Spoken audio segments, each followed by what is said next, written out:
बच्चों, जैसा कि आप सब जानते हैं, पृथ्वी ही एकमात्र ऐसा ग्रह है जहां पर जीवन है। तो क्या आप बता सकते हैं कि इस पृथ्वी पर जीवित के अंतर्गत कौन कौन आता है? आप सब कहेंगे मानव। बिल्कुल सही है, मानव है, जीव जंतु है, वनस्पति है, इन सभी में जीवन पाया जाता है। तो वनस्पति और जीव जंतु हमारे मानव के लिए क्यों उपयोगी हैं, इनकी क्या उपयोगिता है, इसके बारे में आपके मन में अवश्य प्रश्न उठ रहे होंगे। जैसा कि आप जानते हैं, वनों से हमें लकड़ी मिलती है जिससे फर्नीचर बनता है। जानवरों की खाल से कई प्रकार की मानव उपयोगी वस्तुएं बनती हैं। तो जो मानव के उपयोग में वस्तुएं आती हैं उनको हम लोग संसाधन कहते हैं। तो आज का हमारा जो टॉपिक है वह है वन और वन्य जीव संसाधन। तो बच्चों, आज के इस अध्याय में हम क्या सीखेंगे? सबसे पहले भारत में वनस्पति जात और प्राणी जात, वन्य जीव जातियों का वर्गीकरण, वनस्पति जात और प्राणी जात के रिक्तीकरण के कारण, भारत में वन एवं वन्य जीवन का संरक्षण तथा वन एवं वन्य जीवन के प्रकार और वितरण, समुदाय और वन संरक्षण। तो बच्चों, अब हम अध्ययन करेंगे वन और वन्य संसाधन। इसको अध्ययन करने से पूर्व सबसे पहले जानने का प्रयास करेंगे ये संसाधन किसे कहते हैं, संसाधन क्या है। तो ऐसे कोई भी साधन जो मनुष्य की आवश्यकता की पूर्ति करता हो वह संसाधन कहलाते हैं। जैसे कि आप पढ़ रहे हैं, आपको पेन की आवश्यकता है, पेन आपके लिए संसाधन है। हम बोर्ड पर पढ़ा रहे हैं, यह बोर्ड एक संसाधन है। यह मकान मिट्टी से बना हुआ है, मिट्टी एक संसाधन है। हम सांस ले रहे हैं, वायु एक संसाधन है। तो संसाधन वो सभी साधन हैं जो कि मानव की आवश्यकताओं की पूर्ति करते हैं। तो संसाधन मुख्य रूप से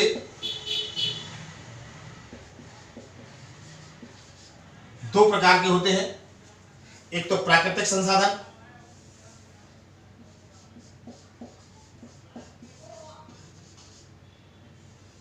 और दूसरा है मानवीय संसाधन।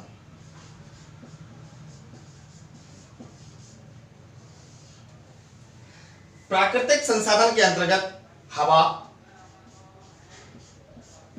मिट्टी,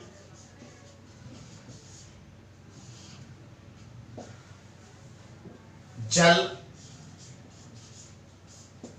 वनस्पति,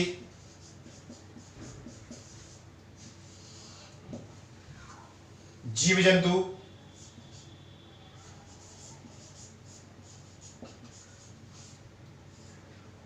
और मानव। मानव अपने आप में स्वयं एक संसाधन है क्योंकि वह स्वयं के लिए उपयोगी है और दूसरों के लिए भी उपयोगी है। दूसरा है मानवीय संसाधन। मानवीय संसाधन के अंतर्गत वो संसाधन आते हैं जो कि मानव द्वारा निर्मित हैं और वो मानव के लिए उपयोगी हैं। जैसे कि पंखा, जिसका हम लोग उपयोग करते हैं, फ्रिज,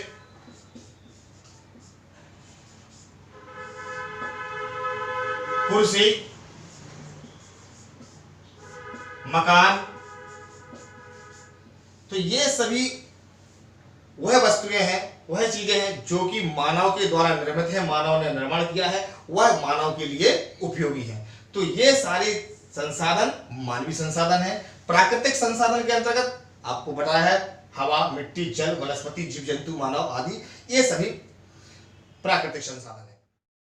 हमारी पृथ्वी जीवधारियों, सूक्ष्म जीवाणुओं से लेकर बैक्टीरिया, जोंक से लेकर वटवृक्ष, हाथी और व्हेल तक का घर है। भारत जैव विविधता के संदर्भ में विश्व के सबसे समृद्ध देशों में से एक है और विश्व की सारी उपजातियों की 8% संख्या लगभग 16 लाख पाई जाती है। अगर वन और वन्य जीव की प्रजातियों की बात करें तो कुल 12,800 कुल उपजातियां हैं, जिसमें से वन उपजातियों की संख्या जो है 81,000 है एवं वन्य जीव उपजातियों की संख्या कुल 4,700 है। अनुमानतः भारत में 10% वन वनस्पति जात और 20% स्तनधारियों के लुप्त होने का खतरा है। अगर हम वन एवं वन्य जीव जातियों की वर्गीकरण की चर्चा करें तो अंतर्राष्ट्रीय प्राकृतिक संरक्षण और प्राकृतिक संसाधन संरक्षण संघ के अनुसार निम्नलिखित श्रेणियों में विभाजित इसको किया जा सकता है। सबसे पहला है सामान्य जातियाँ। इनकी संख्या जीवित रहने के लिए सामान्य मानी जाती है, जैसे साल और चीड़ का वृक्ष। दूसरा है संकटग्रस्त जातियाँ। ये ऐसी जातियाँ हैं जिनके लुप्त होने का खतरा प्रायः बना रहता है, ये किसी भी समय लुप्त हो सकती हैं। इसके अंतर्गत जैसे कि आप जानते हैं, पहला काला हिरण, मगरमच्छ और भारतीय जंगली गधा। काले हिरण और सलमान खान के प्रकरण से तो आप भली भांति परिचित ही होंगे कि काले हिरण के शिकार के जुर्म में ही सलमान खान को 5 साल की सज़ा और 10,000 का सज़ा सुनाई गई थी, चूँकि वह अब जमानत पर रिहा हैं। तीसरा है सुभेद जातियाँ। ये वे जातियाँ हैं जिनकी संख्या घट रही है, और यदि इनकी संख्या पर विपरीत प्रभाव डालने वाली परिस्थितियाँ नहीं बदली जाती हैं और इनकी संख्या घटती रहती है तो यह संकटग्रस्त जातियों की श्रेणी में शामिल हो जाएंगी, जैसे नीली भेड़, एशियाई हाथी और गंगा नदी की डॉल्फिन। चौथी है स्थानिक जातियाँ। इस प्रकार की जातियाँ प्राकृतिक या भौगोलिक सीमाओं से अलग विशेष क्षेत्र में पाई जाती हैं, जैसे अंडमानी टील, निकोबारी कबूतर और जंगली सुअर। पांचवा है लुप्त जातियाँ। ये वे जातियाँ हैं जो इनके रहने के आवासों में खोज करने पर अनुपस्थित पाई गई, जैसे एशियाई चीता और गुलाबी सिर वाली बत्तख। बच्चों, वन एवं वन्यजीव संसाधन के अंतर्गत अब हम अध्ययन करेंगे वनस्पति जात और प्राणी जात के ह्रास के कौन कौन से ऐसे प्रमुख कारण हैं जिसकी वजह से उनमें ह्रास हुआ, उनमें कमी आई। तो सबसे पहला है बड़ी विकास परियोजनाएं। जैसा कि हम सब जानते हैं, आज़ादी के बाद से बड़े पैमाने वाली कई विकास परियोजनाओं को मूर्त रूप दिया गया। इससे जंगलों को भारी क्षति का सामना करना पड़ा। 1951 से आज तक नदी घाटी परियोजनाओं के कारण लगभग 5,000 वर्ग किलोमीटर से भी अधिक वनों का सफाया हो चुका है। दूसरा है स्थानांतरित कृषि। भारतीय वन सर्वेक्षण के आंकड़े के अनुसार 1951 से लेकर के 1980 के बीच लगभग 2,62,000 वर्ग किलोमीटर से अधिक के वन क्षेत्र को कृषि भूमि में बदला गया है। इसके साथ ही आदिवासी क्षेत्रों के एक बड़े भूभाग को झूम खेती अर्थात स्थानांतरित कृषि के लिए पेड़ों की कटाई की गई, जिससे वृक्ष को, वनों को बहुत अधिक नुकसान पहुंचा। तीसरा है खनन। खनन के कारण भी भारी नुकसान हुआ है जैव विविधता को। उदाहरण के लिए पश्चिम बंगाल में जो बक्सा टाइगर रिजर्व क्षेत्र है, उसमें डोलोवाइट खनन की खदान की खुदाई के कारण वहाँ पे जो टाइगर्स की संख्या है उसमें बहुत कमी आई है। अगला है पशुचारा और ईंधन। वनस्पति जात और प्राणी जात को पशुचारा और ईंधन की कटाई के कारण भी काफ़ी ह्रास हुआ है, उसको काफ़ी नुकसान पहुंचा है। इसके अलावा इसके बाद है अत्यधिक जनसंख्या। जैसा कि हम जानते हैं कि जनसंख्या के दबाव के कारण काफ़ी संसाधनों का दोहन किया गया, जिससे पर्यावरण को नुकसान पहुंचा। वनस्पति जात और प्राणी जात का भी ह्रास हुआ है। अतः हम कह सकते हैं कि वनस्पति जात और प्राणी जात के ह्रास के लिए या उसके रिक्तीकरण के लिए कोई एक कारण जिम्मेदार ना होकर के कई ऐसे कारण जिम्मेदार हैं जिनसे कि हमारे आज के समय में वनस्पति और प्राणी जात की कई प्रजातियों का हनन या ह्रास हुआ है। जैव विविधता को कम करने वाले कुछ अन्य कारक भी हैं, जिसमें कि वन्य जीव की आवास का विनाश करना, जंगली जानवरों को मारना व आखेटन करना, पर्यावरणीय प्रदूषण, विषाक्तीकरण तथा दावानल या आग लगना या आग लगाना। बच्चों, अब हम अध्ययन करेंगे भारत में वन एवं वन्य जीवन संरक्षण।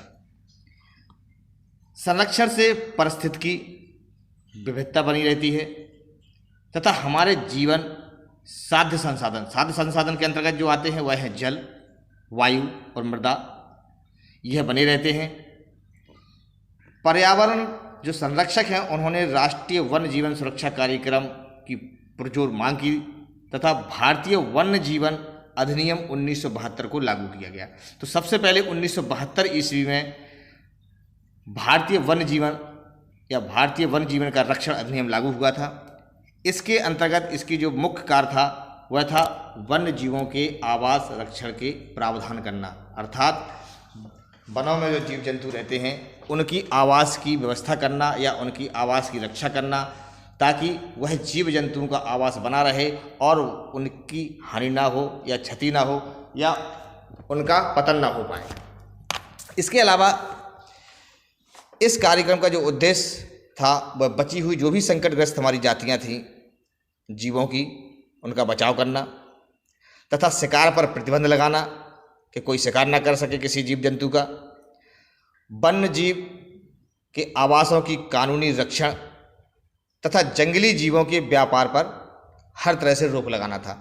तो जो 1972 में जो भारतीय वन्य जीवन अधिनियम बना, उसके तहत ये मुख्य उसके कार्य थे। इसके अलावा केंद्रीय सरकार व कई राज्य सरकारों ने भी राष्ट्रीय उद्यान और वन्य जीव पशु विहार स्थापित किए। केंद्रीय सरकार ने नई परियोजनाओं की भी घोषणा की, जिसका उद्देश्य गंभीर खतरे में पड़े कुछ विशेष वन्य प्राणियों को रक्षण प्रदान करना था, अर्थात उनकी रक्षा करना था। तो ये केंद्र सरकार के प्रमुख उद्देश्य था, उनकी परियोजना का प्रमुख घोषणा थी। इस घोषणा के अंतर्गत जो भी प्राणी थे, उन प्राणियों में जैसे बाघ या एक सींग वाला गैंडा, कश्मीरी हिरण तथा हंगुल और तीनों प्रकार के मगरमच्छ जो स्वच्छ जल में रहते हैं वह मगरमच्छ, या लवड़िए या नमकीन जल में रहने वाले मगरमच्छ और घड़ियाल, इन तीनों प्रकार के मगरमच्छों का भी बचाव करना था। इसके अलावा एशियाई शेर और अन्य प्राणी भी शामिल किए गए। तो केंद्र सरकार ने जो योजना बनाई, उस योजना के अंतर्गत जो मुख्य उद्देश्य रखे गए वो विभिन्न प्रकार के जानवरों को जो कि समाप्त होने वाले थे उनको बचाना था। इसी प्रकार से 1973 में भी भारत सरकार ने बाघों के संरक्षण के लिए प्रोजेक्ट टाइगर की शुरुआत की। तो यह प्रोजेक्ट टाइगर की शुरुआत बच्चों कब हुई? 1973 ईस्वी में भारत सरकार के द्वारा, केंद्र सरकार के द्वारा प्रोजेक्ट टाइगर की शुरुआत 1973 ईस्वी में की गई। इस प्रोजेक्ट टाइगर के जो शुरुआत थी, या भारत सरकार ने जो बाघों के संरक्षण के लिए प्रोजेक्ट टाइगर बनाया, इसका मुख्य उद्देश्य था जो बाघ संकटग्रस्त हैं उस संकटग्रस्त बाघ जाति को बचाना। इसके अलावा भारत सरकार के द्वारा वन्य जीवन अधिनियम 1980 और 1986 के तहत भी सैकड़ों तितलियों, पतंगों, ड्रैगन फ्लाई को भी संरक्षित जातियों के समूह में शामिल किया गया। इनको भी संरक्षण प्रदान करने की भारत सरकार ने योजना बनाई वन्य जीवन अधिनियम 1980 और 1986 के तहत। इसके बाद 1991 में पौधों की भी 6 जातियां पहली बार इसी सूची में रखी गई। तो बच्चों, अभी तक आपने भारत में वन्य जीवन का संरक्षण, उसके विभिन्न ह्रास के कारण तथा कौन कौन सी प्रजातियां हैं उनके बारे में अध्ययन किया। बच्चों, हम आपको अगले वीडियो में भारत में वन और वन संसाधनों के कौन कौन से प्रकार हैं, उनके क्या वितरण हैं तथा समुदाय की क्या भूमिका है, किस प्रकार से समुदाय के माध्यम से संरक्षण प्रदान किया सकता है, इसका अध्ययन करेंगे। तब तक के लिए धन्यवाद।